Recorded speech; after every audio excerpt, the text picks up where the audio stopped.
I'm Carla Reeves, and this is Differently. Whether you feel stuck in survival, navigating a change, or seeking more for your life, may this podcast be your weekly nudge to take a risk to build a life that is uniquely bold, authentic, and in alignment with your deepest values. After a decade of coaching individuals from corporate leaders to creative artists to multi-million-dollar CEOs, I'm convinced we are far closer than we realize to what we deeply desire, and it's a willingness to do differently that can change everything. Do you love planning, sticky notes, goal setting? Do you love new ideas for approaching these things? Me too. My guest today is going to stir your thinking about your own planning processes so that you can get in the driver's seat of your life and make sure that the motions you're making are leading to the life you want to be living. Elizabeth Cook joins me today. She's an executive coach specializing in career development. She's a Kolbe Certified Consultant. She works with mid-career professionals to help them enjoy their work more, whether that's by crafting their current role or creating a new one. She's a pro when it comes to accountability, planning, and goal setting. I know that firsthand. We have been collaborating recently, and we've piloted her doing some work in this area with my clients, which I'm very excited about. Elizabeth is someone who models what she teaches in her own life. I think you're going to love her thought process that lives behind her planning. Get ready to explore one powerful question that just might change everything as you plan the next day, week, month, quarter, or year. How you can approach planning with greater intention. We're going to talk about some of the limiting beliefs that show up as we're goal setting. And while she shares that there's no right way to planning and that we can lean into our unique rhythms around this, she does share some really good tangible strategies in this episode for making proactive plans that align with what you truly want now and in the future. Sit back, grab your notebook, and enjoy this conversation with my friend, Elizabeth Cook. Elizabeth Cook, welcome to Differently. Hi, Carla. Thanks for having me. I am so looking forward to this conversation and so grateful that you and I crossed paths when I did the Biz Chicks Mastermind for an entire year. And today we're going to dive into this conversation around goals. And I just can remember so distinctly in that mastermind, the goal sessions that you would really lead. And they were so inspiring. And so excited to have you open our eyes to how we can think differently around our goals and planning. So welcome. Thank you. Yeah, I'm so glad our paths crossed as well. And goal setting is one of my favorite things to talk about. So I'm excited for the conversation. Yeah, so give the listener a sense of who you are and kind of what stage of life you're in and what you're excited about today. Sure. So I have 3 grown daughters, and they are 23, and then I have twins who are 20. And that really is kind of relevant to this whole goal setting because I first became self-employed 5 years ago, right after my oldest went to college. And I was just so aware of how little time I had left with my younger 2 in the house. And so it kind of really, that awareness and just, I really wanted to savor and make the most of that time remaining and also prepare for like the next stage of life with my husband. And that got me on this whole path of goal setting and just not so much goal setting, just the specifics of goal setting, but really just thinking more proactively about my life and business and the things I wanted, just being like, oh, I need to get in the front seat. like life's passing by. I need to like make things happen with a little bit more intention and like energy or vigor than I had been up to that point. Well, I love this idea that you're talking about because I think, I don't know, everything that we talk about on this podcast is really how do we do life and business differently? And I think the challenge that I had for so many years and that I see come up with clients is we're goal setting and we're making all these motions, but those motions aren't always leading to the life that we want to be having now or even in the future, that we're just so programmed to set these goals. But we're not always good at stopping and reflecting and saying, are these intentional and are they actually leading to the life I want? And so I'm sure that you obviously have seen this too in your own life and probably with the people that you work with. Absolutely. And I think it really is more about intention setting, at least the way I think about it. Like when we hear goal setting, it kind of triggers this type A, accomplishment and goals. And I mean, there is that too, but the way I go through it, I really am starting with setting the intention. And the purpose for me is really more about making sure I'm being intentional, being proactive with life and business, just how I'm spending my time. I mean, the whole reason why I made the decision to be self-employed is I wanted to own my time. And so, but then there's also this recognition when that happens of like, oh, I own my time. Like, it's up to me to make sure that I'm using it well. And so that's kind of where, it's one of those things that is a good thing, but it's also like, oh, there's a lot of responsibility with that. There's no one else setting the agenda. There's no one else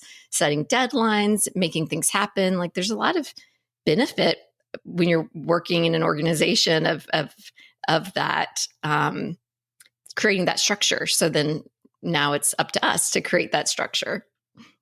Yeah, it's kind of the good news, bad news. It's like it's good news because it's within your control, and then it's like, oh, but it's within your control, and you're like you said, you're now responsible for it. So tell why are I know you've said a little bit why goals are important to you, but I feel like you model goal setting and planning so well. Like, does this go back to when you were a little girl in any way? Like, was this always a part of you, or something that you really a skill you had to learn to create the life that you wanted? I think, yes, a bit of both. I was always a checklist person. Like, my mom has saved notes that I have of like, spring break, the lists of things that I wanted to get done at spring break. Like when I came home at college, we have it still, like this whole checklist of things I wanted to do. And so that part, I think, has always been there since I was little. But I think what I've had to learn is, like a lot of people, I always had more on my list than what was reasonable to accomplish. And I feel like in my 20s and certainly all through college and my younger years, like I spent a lot of time frustrated that I wasn't checking off all the things, and there was that feeling of like, ending the day and feeling like I didn't get to the entire list. And that's where I feel like I've just shifted completely in how I think about it, how I think about those tasks on the list. Okay, I want to come back to that. So, but before we do, because I think that's so important and something that comes up all the time in conversations, and even in my own life, I have the never-ending to-do list too. So I can't wait to hear how you approach that. But before we dive into that, how can we, like you've mentioned, starting more with like intentions, and I like that approach too. But how can we begin to like change the way we're thinking about goal setting, and to begin with, kind of from a big picture? Help us paint us a picture of a different way to think about what we've always been doing. Yeah. So, well, it's both zooming in and zooming out. And the question that, and I didn't come up with it initially. It was when I first was looking for resources for goal setting. One of the places I turned to they're called Power Sheets Goal Planning. I don't know if you've ever heard of them. It's a company that makes this planner, and it's a goals planner, but it's so much more than that. It has a lot of journaling in the beginning that really helps you gain some clarity around the intention of why you're setting the goals, and that walks you through theirs isn't a wheel, but the idea of this like wheel of life, like different categories and, where are you currently in each of these categories, finances, work, personal relationships, service, things like that. Anyway, at the very beginning of this goals planner, I remember the question was, what do you want life to be like when you're 80? So starting with that zooming out. And for me, that was sounds like such a simple question, but it really helps clarify, what do I want my life to be like then, and paint that picture. Like I remember like journaling in all areas of my life, like what's the vision for me at 80? And then zooming in, like, what do I need to do in the next 90 days that might help me get closer to that vision? And maybe even more importantly, like what's not so important? What isn't going to help me get there or just isn't moving the needle one way or the other, so shouldn't be prioritized. I've never thought about zooming out quite that far. I really like that. I really like that. I'm curious, can you think of anything specific that like shed a light on that, zooming out 10 or 20 years didn't do? Yeah, absolutely. Well, two things. One is that I wanted to be very connected in my relationships with my husband, my adult children, and my larger community. And I realized I really was not actively doing things to ensure that would be the case.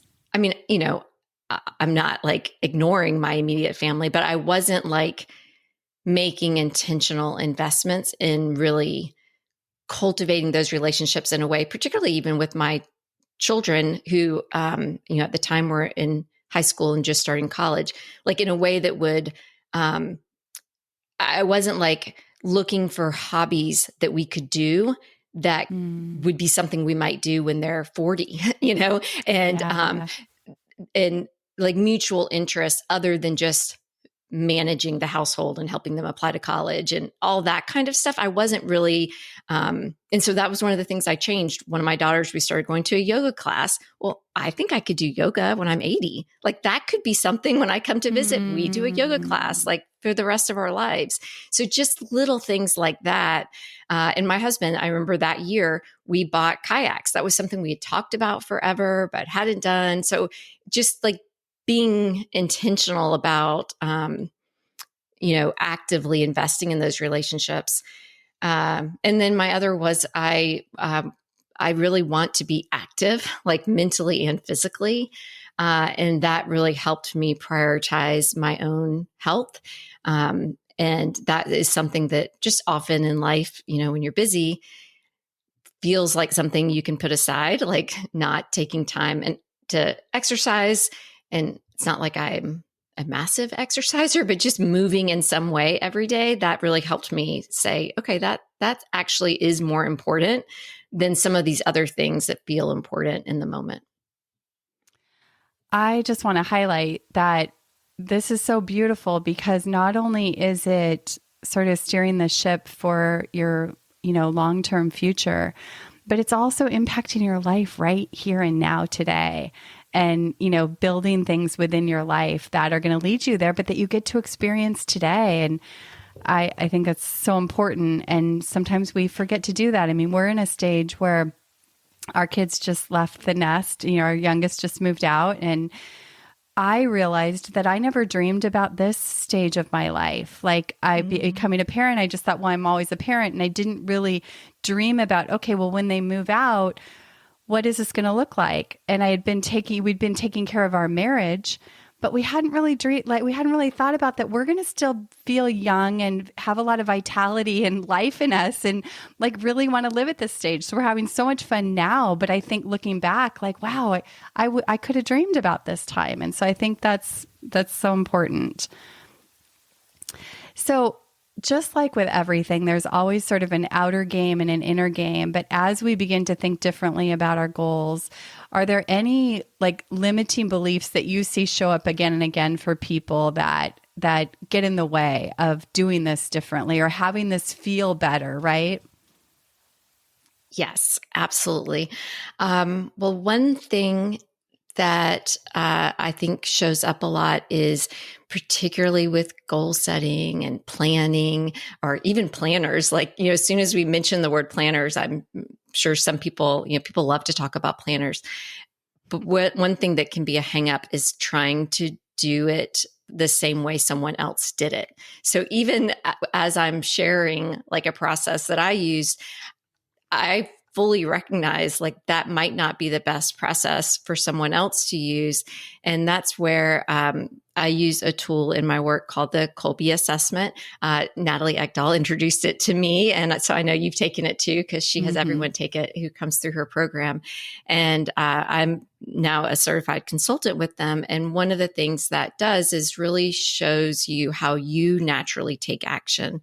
And that comes up even with this, how you're going to create structure around your goals or not, and how much structure you need. And so really recognizing what's going to work best for you and what your own watch outs are. Like, depending on where you sit in this Kolbe, you might be someone who is more likely to get distracted and thrown off by other goals you think of throughout the year. And that might be something that gets in the way of you completing the ones that you prioritize. And for some other people, it might be that you spend so much time going down the rabbit hole, like researching the goal, that you don't like one of my goals was planning overnight trips with each of my girls. I could have gotten lost in the planning and finding out that the place and the best place that I never actually got it on the calendar. So kind of knowing what your strengths are, and then, how if you overuse that strength, it could get in the way, I think can help make that whole process just flow better for you, as opposed to just trying to copy someone else and then being frustrated and feel like, oh, this doesn't work for me just because their method didn't work for you. Yeah, so people that may not be familiar with the Kolbe, and we'll put a link in the show notes to that assessment. Can you give us a couple more examples of how that might look for like a quick start? It's quick start. What are the main themes? Sure. Yeah. So it's for the whole idea is it's measuring. It's not measuring how smart you are. It's not measuring your personality or even what you value. So it's different from some of the other assessments out there. It's measuring how you take action when you're problem solving, specifically around these 4 types of action: gathering facts, creating a system, dealing with uncertainty, and how you deal with physical objects and tangible objects. So those are the 4 modes. And on each of them, there's like a spectrum, and there's no good or bad, right or wrong. It's more knowing where you sit, because if you approach things the way that come most naturally to you, that's going to be where you're using your energy most efficiently. There's going to be more flow, less friction. Those are the times, like if I were to ask you to think back of a time that you planned something or you did some big thing and it went really well. If I started to pull out how you actually went through it, it would, if all is validated, it would match your Kolbe in terms of what you did first, what you did next, that kind of thing. And when you try to do it in an opposite way, that's where it creates stress, burnout. It's not that you can't do it for a short period, but it's not going to feel great to you. And over time, it's definitely not the most effective way of working through something for you. Well, and I think that's so true. In the limited thinking, sometimes it's like we think somebody else knows better or has a better system, right? And I mean, it's great to get all kinds of ideas, but then ultimately, I love this idea of looking back to where you did something really well or executed well, and what did you do and how that worked, and kind of pulling out the clues to guide your next process. I love that. Exactly. Yes. And that's a great exercise to go through, whether you know your Kolbe or not. That could be a way for you to kind of get to the bottom of it, and see what works best for you. And that's why I get so frustrated when I see things, on LinkedIn or something about someone shares some exact method they did for, like creating a morning routine or some way they organize their day, because that's very Kolbe, I would imagine, influences that quite a bit. And so what works for that one person may not work for you if you operate very differently. 100%. So this idea of being proactive and reactive, I know a lot of times when someone is exploring the idea of coaching or working together and getting support, one of their greatest challenges or one of their greatest desires is like, I want to move to a place where I feel more proactive versus reactive. So I know that's important to you too. So how does that tie into this conversation? Yes. So it's really getting clarity before you even start setting goals about what's important to you and why, and really creating that buy-in for yourself. Sometimes if we ask someone, what do you want to look different in 6 months, or what would you like to be different in 6 months? The first thing that they come up with might not really be their true goal. It's maybe something they've heard other people say or things they think they should do. And that's where the coaching process of really digging deeper and that's sometimes why I think goals don't work, right? Or New Year's resolutions, because maybe you came up with something that you thought you should do or you feel like you should do, but you're not really bought in to it. And then your motivation's gonna waver as soon as you're not getting instant feedback or as soon as it gets hard.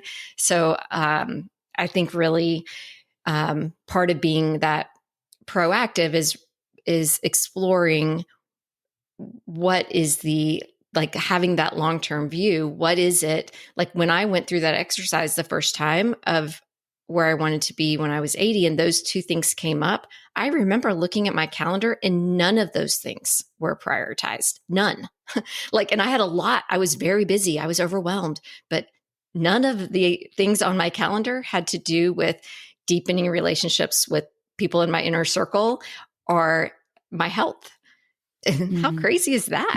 So once I had that perspective of like, okay, if this is truly what I want, then I need to have things on my calendar today that are helping me move in that direction. It just changes the decision when push comes to shove and you're in that moment. I have a lot more buy-in now for prioritizing those things because I've zoomed out. Yeah.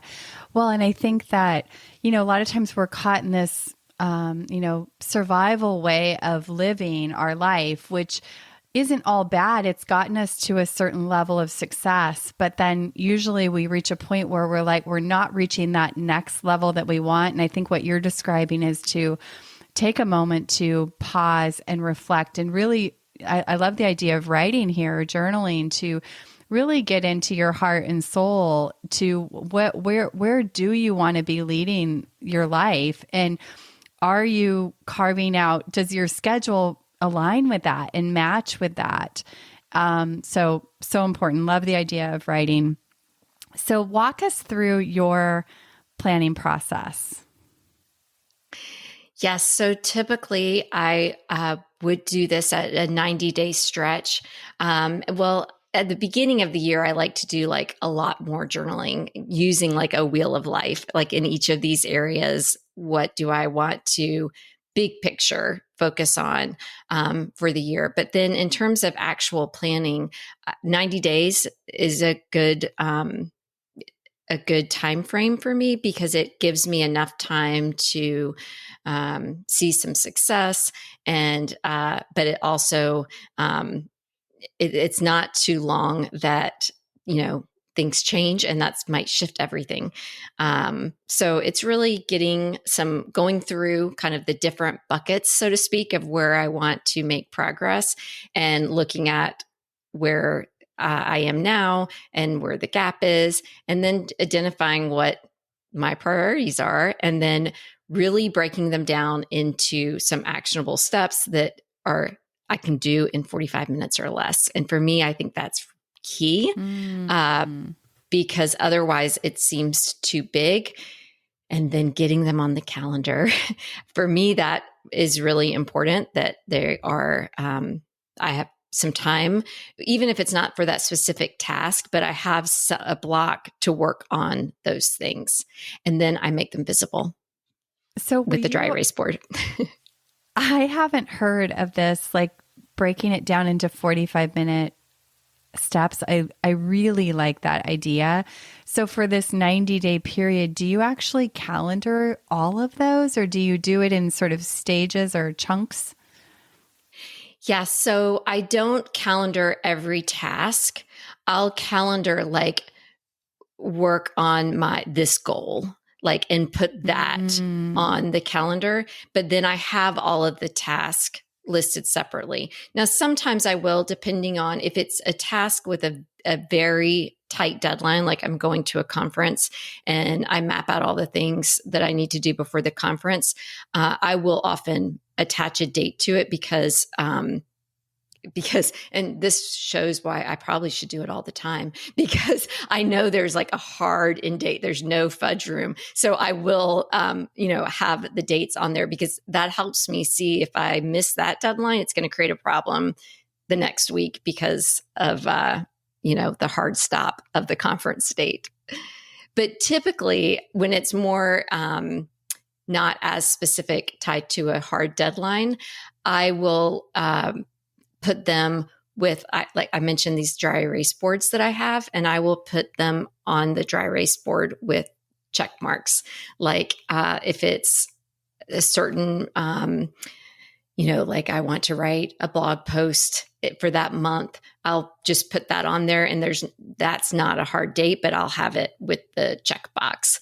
Or if it's, I set a personal goal for myself when I turned 49 that I wanted to reach out and have catch-ups with 50 people, my personal friends, that before I turn 50. So that's like, I'm going to get really behind if I don't keep up with that. So I'll put little checkbox in the people, and I have a running list of people. And so I have that on one of the dry erase boards, and it's right where I can see it. So every day I look at it, and when I have a few minutes, it's constantly like looking at me, helping me stay motivated. I love that idea. How creative. That's awesome. So you think about it in a 90-day stretch, and then you kind of pick your items and you task out those particular goals, and then you calendar those. Are there any other pieces that we've missed?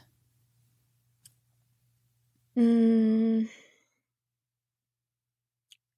I do think tracking it in some way is really important for most people, definitely for me, but having some visual reminder. So I mentioned my dry erase boards. I also, in my planner, so each week on Friday, I go through and look at the goals again, and then I'm pulling out which ones are going to be the priority for the following week. And in my paper planner, that's when I'm actually getting them on my calendar. So the Friday, the week before, I'll say, okay, which of these things, based on what I have going on this week, can I, accomplish this week? And that's when I'm actually blocking off that time in the calendar and putting them in my planner, so that now if something else comes up that week, I know like that time's already taken. I've already assigned that time. I know that there's a question behind your goals that it kind of runs in the background for you. What is that question? Oh, yes. That's what I mentioned already. Where do I want to be when I'm 80? Oh, okay, good. I love that. Okay. So that's the question we want to always be keeping in the background. And how do you approach missing those marks that you've set for yourself? Because I think this is a place where it can, start to feel defeating or heavy, and kind of defeat the purpose of the whole thing. So how do you manage that? Yeah, absolutely. Well, I think that the where do I want to be when I'm 80 actually helps that as well, because sometimes I'm missing the mark because something else came up that I couldn't have anticipated, but that is also something I'm prioritizing. So, it's different from the goal I had initially set, but it is, very much in line with my values and my intentions and the bigger picture intentions. And I think that's where, and I didn't go into a lot of detail on this, but that's where really before you even get into goal setting, really getting clear in that upfront, the journaling, using a wheel of life, going through each of the areas that you want to make progress on, and getting clear about your values and your intentions that you want these goals to be in alignment with is really important. That's where when things come up unexpectedly, you can go back to that bigger viewpoint of what am I really trying to accomplish, big picture. The goals were just the task that you came up with, but that can change. Like I had a lot of ideas for this fall, and last weekend, my oldest daughter got engaged. So that's going to change everything. A lot of the projects that we had now are going to be redirected. Well, I'm not beating myself up that I'm not going to, I'm not going to get to a lot of those other goals, because now I have this new project that is going to take priority that I couldn't, didn't anticipate, but I'm thrilled with it, like meets the bigger picture intention. So I think having that clarity on the intention keeps you from getting too hung up on the task, because the task are just the tool. Like that was just the tool you tried, or maybe you tried it and it didn't work. It's the bigger picture intention that is the guiding what really matters. Does that make sense?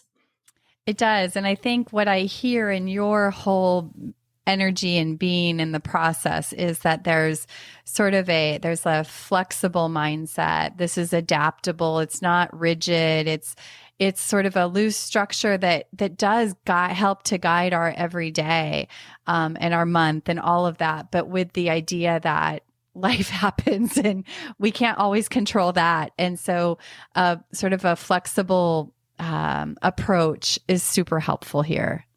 Is that accurate? Yes.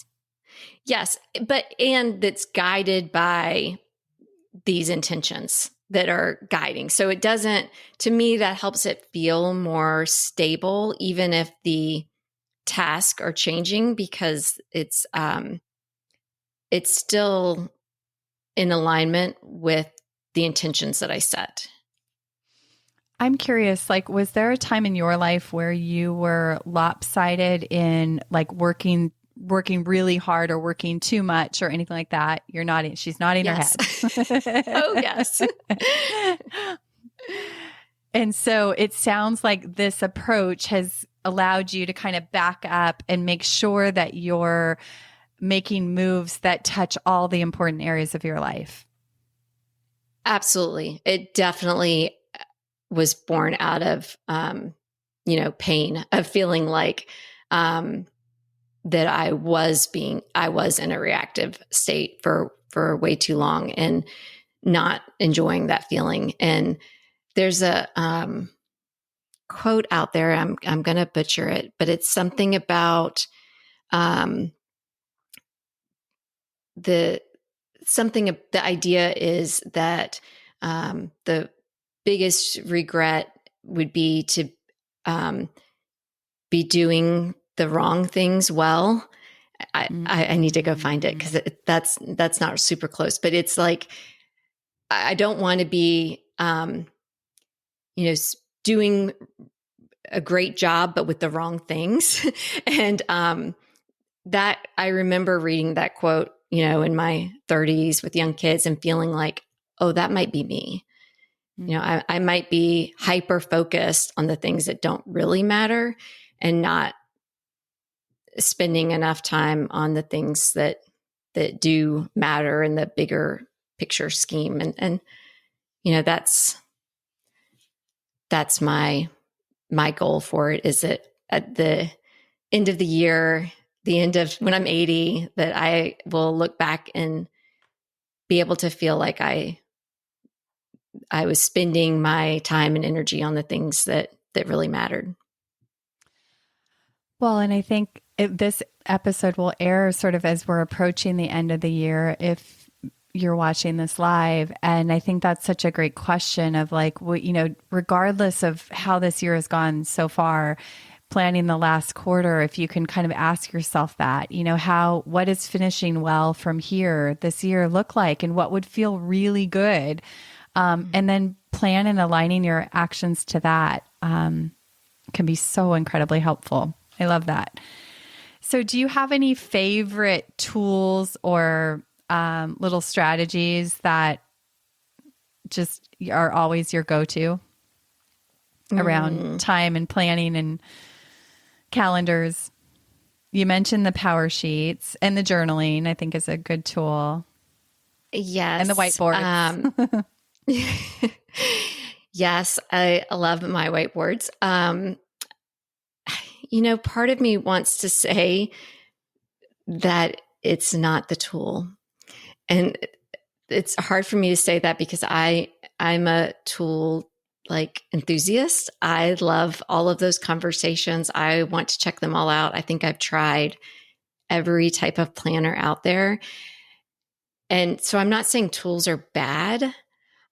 I'm just saying I don't think the solution is the tool. I think sometimes people, it can be tempting to think, well, if I just find the right tool, then I'll have this perfectly organized, planned life. I mean, we sometimes do the same thing with jobs. If I can just find the perfect job, then my husband will be better and my kids will be more well-behaved and I'll be thinner and, all the things. Like, we can attach too much to this one solution. So I think tools are great. And I think your time and energy would probably be most maximized by spending the time to really get clear on what you want. And that sounds like a simple question, but usually it's not. And, whether that means taking time away, taking yourself on a personal retreat, working with a coach who can draw it out of you, or using a tool that can have journal prompts that can help you, that those certainly can help with that. But really getting clear on what you really want, because that's the whole idea is you get to decide. It's your life, and you have probably a lot more control than you think you do. And that was the biggest thing. I remember for me, the first year I really actively did this, I was like, wow, I made all that happen. Like, I can't believe it was that easy. Like, why wasn't I doing that a long time ago? So, but if you're not really clear on what you want, then everything else is going to be harder because you're kind of just reacting. So spending the time up front to get really clear and really bought into that vision, I think is the best tool, so to speak, or the best use of your time. I respect this answer so much, Elizabeth, because you're right. It's just like everything. We think if we just get that thing, or we hire the right teacher, or we take the right class, or we have the right tool, that's going to solve the problem. And I think it's hard for people to stop. But that's the very most important step, is to stop and get quiet. And I think a lot of times when I'm coaching people, it's, they're looking for the answers out here when the answers lie inside. And I always tell my clients, nobody can see your compass. Nobody can see it. And it's really like, do you have the courage to follow it and get clear about where your compass is supposed to go? And do that. Yes. So good. Yes. Okay. Oh, I love this conversation so much. How do people learn more about you and the incredible work that you're doing? Yes. So my website is elizabethcookconsulting.com, and I'm very active on LinkedIn. That's where I tend to hang out. Awesome. Please check out what Elizabeth is doing. Connect with her on LinkedIn. I've told you this before, but I love what you're doing on LinkedIn. It's so real and so engaging and so interesting, the conversations that you start there. So please check out what she's doing. Thank you so much for joining me and having this conversation. And I can't wait to have you back, because I know there's so many more places we can go. Thanks, Carla. Hey, thanks for tuning into this episode of Differently. I hope it stirred your thinking, and I invite you to take one inspired action from something that stood out to you. If you want to hear more conversations like this, be sure to hit follow on your favorite podcast app.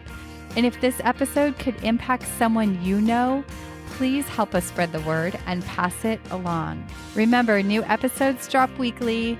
See you next week.